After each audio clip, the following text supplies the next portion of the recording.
ndaribwa cyane yego shiriyanga ngura imiti yo hanze ihenze ngura mu mafarumasi imiti iramenda kandi bose bangemuriye harimo n'uwo mumama wo hanze mama bebe yego Imana ibumugisha ndarembye cyane rero nabwiraga abafana banjye uko merewe Imana nimfashe ikankiza nzakora ikiganiro kirambuye yego nihabaho gutaha kandi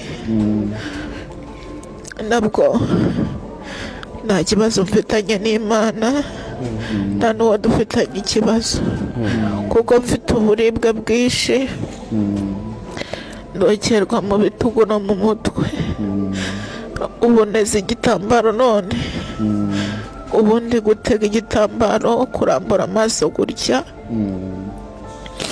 ntabwo byankundiraga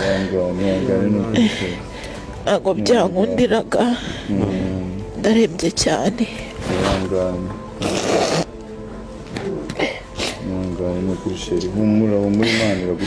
abantu bampamagaye bamfashije bansengeye Imana ibahe umugisha cano bita Aneti TV show Imana ibahe umugisha abantu bangemuriye bose nkabasha kubwo umuko nishyura imiti yo ku rugero rwanjye Gatayemu yari yanjyanye kwa Nyirinkwaya mbona harahenze mbona amafaranga ni menshi ndongera ndabasaba ngo banzane muri ibi bitaro bikuru byo hafi yo mu rugo no mu rugo bangereho mwereho neza Deje Yego. muraho neza Yego. makuru Meza. amakuru avuga ko witwa Valentine ngende umunyamakuru Abdul Nyirimana kuri Radio Izuba na Izuba TV uvuga ko umukobwa uri umuhanzi Valentine aguye mu bitaro bya Kibuye aya makuru yaba ari ukuri witwaga Valentine koko yaba yamaze kwitaba Imana ndetse umurambo we murawufite Yego yitabye Imana mwadusobanura iby'urupfu rwe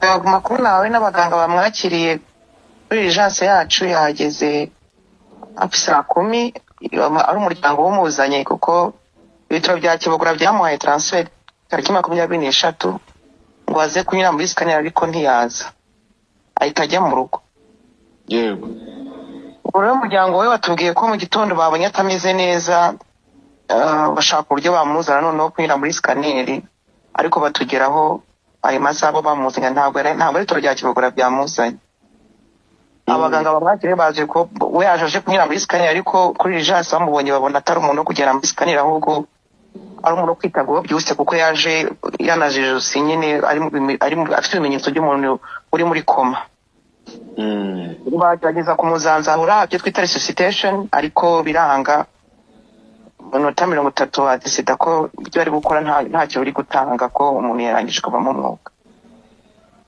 kuri bari ku bitaro bya Kibuye umurambo ni ukiri bwo muryango uri kwitegura uburyo wawutwara byambukingura murakoze cyane Deje murakoze nawe Bayo tubwiye ngo witwa Ndi Mafredawusi. Fredawusi wiga mu wa gatatu.